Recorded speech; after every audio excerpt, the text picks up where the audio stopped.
다만 그 로펌 차원에서 공익 활동을 위한 별도의 그래서 이제 그거를요. 그러니까 법조인이라는 게 원래 이제 그렇게 이익 집단이 아니라는 전제에서 보면 공익을 언제나 염두에 두고 이제 자기 이제 소위 그 직업 변호사 생활을 해야 된다는 얘기인데 사각지대가 많잖아요. 네. 사각지대가 많은데 그 사각지대를 교회도 커버해야 되고 국가가 커버하지 못하는 사각지대를 뭐 자선사업 하는 사람도 커버해야 되고 여러 사람들이 커버해야 되겠지만은 특히 이제 개인 변호사는 한계가 있는데 로펌은 직구들도 많고 하니까 그 제가 현역으로 있을 때도 이때부터 벌써 이 저 양로원이라든가 뭐 이런데 이제 그 주기적으로 뭐 가서 이제 위로도 하고 해왔습니다만 이제 특히 그 우리나라의 그 외국인들이 와서 이제 그 소위 3D 웍스를 하기 위해서 오는 사람들이 많은데 외국인 노동자들, 예, 노동자라든가 뭐 여러 사람들이 많은데 마스도 피우고 법률적 분쟁도 많죠. 예, 맞습니다. 임금 못 받고 뭐 이런 거. 그리고 아파도 말이야 메디컬 서비스도 못 받고 산업재해 처리 같은 것도 뭐 여러 가지 문제가 많아요. 이거 아무도 안 도와주니까 얘들이 돌아갈 때도 그렇고 돌아가서도 한국에 대해서 말이죠. 욕을 하죠. 욕을 하는 거예요. 맞아요. 그러니까 이게 한 번 왔다 간 놈은 한국을 말 사랑하고 존경하고 배워야 된다고 생각해야 되는데 이게 무슨 짓이냐. 근데 아무도 신경을 안 쓴다 이거지. 네. 그래서 우리가 우선 급한 대로 외국인 근로자들 그 인권 상담하고 도와주자. 그래가지고 그걸 해왔는데 내가 은퇴한 이후에 후배들이 그걸 좀 더 조직적이고 체계적으로 해야 되겠다. 네, 네. 그래서 공익활동위원회라는 걸 서로 커미티를 만들어서 매월 자기들의 인컴 중에서 얼마씩을 계속 그 구자에다가 넣어주는 거예요. 기부를 하고. 예. 그러니까 목돈을 모아놓고 그거 쓰면 인프레 되고 하니까 이게 나도 자꾸 줄어들거든. 예.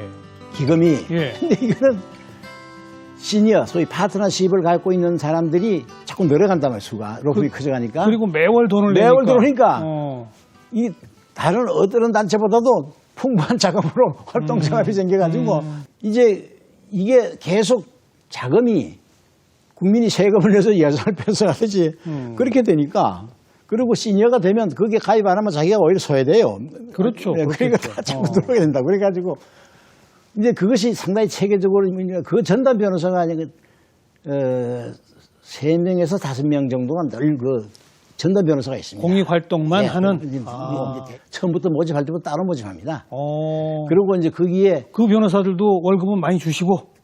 뭐 그 캐리어 상한을 주고 또 이제 또 직원들도 아주 그쪽 교육과 이제 훈련을 받은 전문화된 사람들 따로 모집해가지고 하고 있고 이제 처음에는 우리 이제 다른 부서에서 갔습니다만은 걔가 이제 책임자가 돼가지고 그렇게 양성을 해가지고 지금 완전히 시스템화돼 있어요. 네, 네. 이런 것도 좀 다른 로펌들이 배웠으면 좋겠어요. 많이 좀 전파되고 있습니까? 전파되고 있습니다. 그리고 약속을 지켜서 65세 되던 해에 그만두시고 이제 법치주의 시민운동가가 되겠다. 뭐 굿소사이어티라는 재단법인도 만드셨고. 예, 근데 그게요. 아까도 말씀드렸지만 법치주의 실현을 천직으로 생각해서 살던 놈이 은퇴할 때 보니까 이 법치주의가 오히려 후퇴하는 거예요. 옛날에는 위에 놈들이 돈 많은 놈, 뭐 지위 높은 놈들이 법을 안 지키고 말썽이 많았는데 이제는 위아래가 없이 뭐 일반적으로 이제 뭐 법 지키는 바보다 하는 식이 아주 만연해졌단 말이에요. 예. 그래서 내가 그럼 뭘 하고 은퇴했느냐 이건 말이야. 도대체 평생 법률가로 법치주의 정책을 사명감을 가지고 살았고 지금 또 기독교 신자가 되는 위해 생각해 보면은 하느님이 소명인데 내가 그러면 지금 은퇴했다는 말 자체가 나올 수가 없잖아요. 내가 뭘 해야 돼? 법치주의 운동해서 법치주의 정책을 시켜야 되겠다. 이래서 이제 혼자 하긴 못하고 하니까 그렇게 이제 뜻을 모아가지고 이제 교수님들하고 뭐 또 언론인들하고 이렇게 해서 이제 한 10년 하다가 이제 그래서 지금 후배 변호사가 아주 좋은 로펌을 하고 있어요. 그래서 상의했더니 자기가 그걸 이어받겠다. 그래서 그 우창렬 변호사가 하고 있습니다. 또 최근에 아주 많은 분들과 지혜를 모아가지고 우리 민주 시민교육, 역사교육 이것을 강조하는 아주 방대한 저서도 한 권 쓰셨던데 제가 그 책을 보면서 이런 단어가 이게 오늘 꼭 여쭤봐야지 했던 게 민주화와 산업화를 우리가 다 이루었다. 산업화와 민주화. 그러나 그 산업화와 민주화의 질곡에 빠져 있다. 그게 어떤 뜻입니까? 예, 그 뭐 이제 결국은 민주화와 산업화를 이루었다는 것은 근대화 혁명을 이뤘다는 얘기고, 그게 부국강병, 국가도 강한 나라가 되고 부자 나라가 되고 국민들도 행복하게 사는 그런 사회가, 선진 사회를 지향하는 것이고 됐다고 해야 되는데, 오히려 우리는 산업화와 민주화를 이뤘다고 하는 1987년 이후에 오히려 행복지수라든가 뭐 자살률이라든가 여러 가지 높아져가고 있죠. 나쁜 통계가 다 우리한테 다 지금 밀들고 있어요. 이것이 결국은 이 아주 중요한 문제인데, 이 문제를 옛날에는 못 먹고 못 살아서 할 수 없이 불행한 건 할 수 없지만, 인간성 자체가 이 파괴되거나 이렇게 문제가 될 정도로는 우리가 위협을 안 느꼈는데, 그렇죠. 오히려 민주화와 산업화가 된 이후에 심해지고 있죠. 이렇게 된다 그러면, 불행한 사회가 된다 그러면 이거는 역설이다, 역설.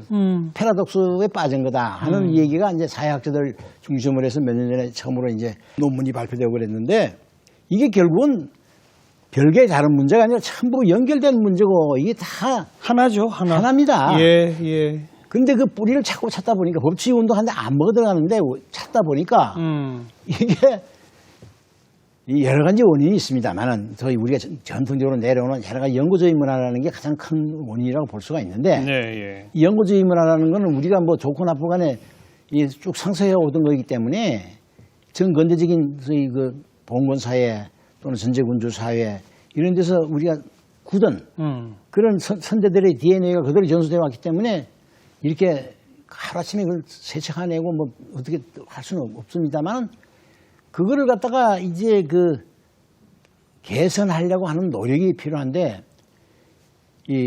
또 그 다음에 이 산업화의 의미라든가 근대화의 의미가 뭔지에 대해서도 국민들이 다 알아야지, 지도자 몇 사람이 알아야 될 문제가 아니거든요. 예, 예. 그런데 이런 걸 갖다가 누가 가르쳐야 되느냐면, 우선 가장 먼저 가르쳐야 될 사람이 역사학자들이 가르쳐야 되는데, 역사, 네. 그게 특히 현대사 부분에 있어서 그분이 그런 것이 제대로 정리가 되거나 분석이 되거나 설명이 안 되고 있다는 걸 제가 발견을 했거든요. 그 역사는 왜 공부하느냐, 왜 가르치냐 하는 문제부터 시작을 해서, 예, 예.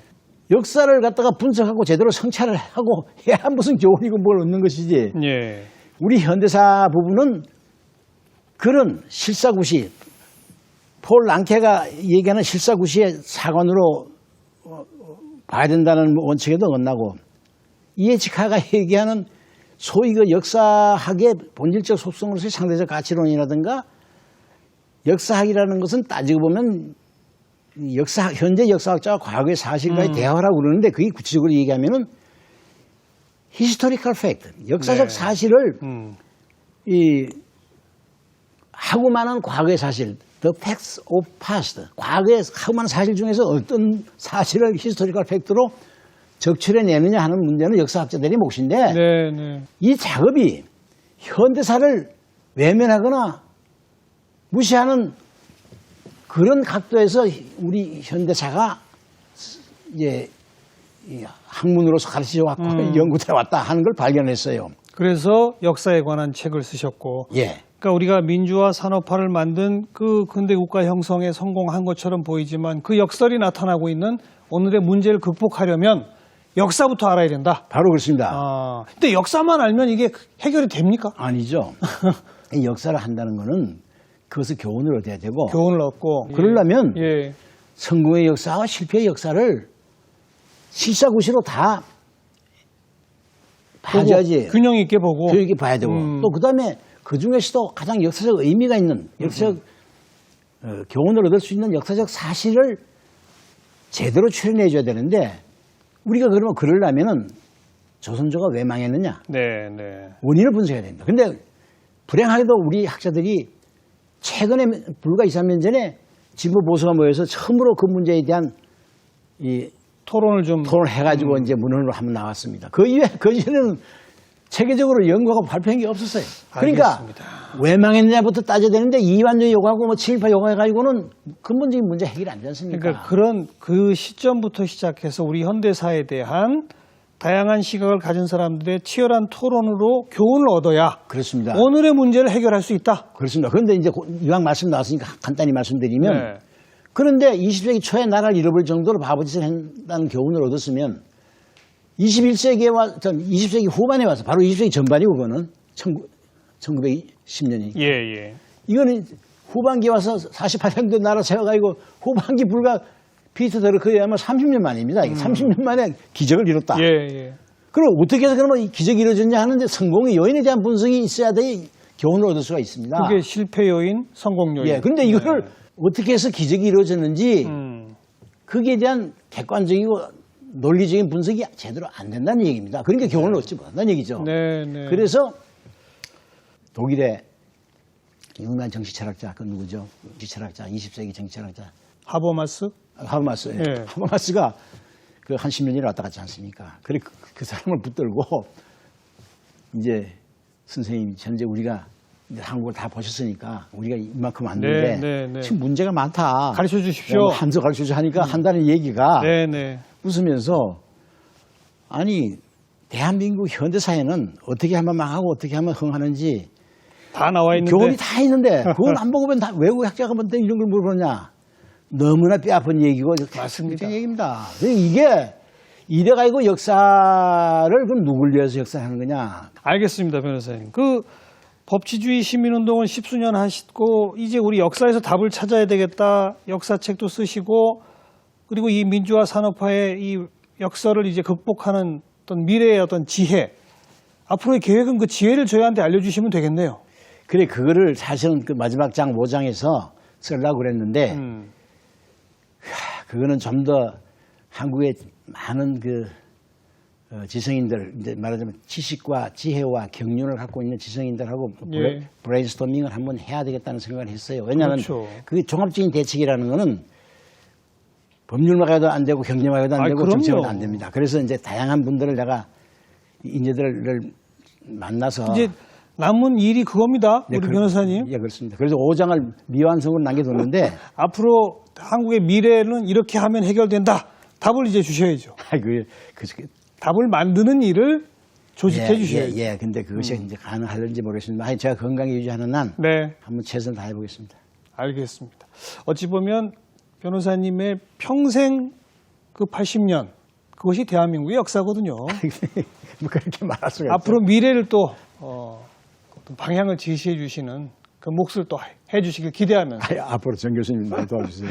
지켜보도록 하겠습니다. 오늘 나와주셔서 감사합니다. 감사합니다. 네. 변호사라고 하는 직업 자체가 이익이 아니라 가치를 중심으로 움직이는 것이다. 이 말이 저는 가슴속에 와닿는군요. 그런 변호사들을 더 많이 보기를 기대해 보겠습니다. 다음 주에 다시 인사드리죠. 안녕히 계십시오.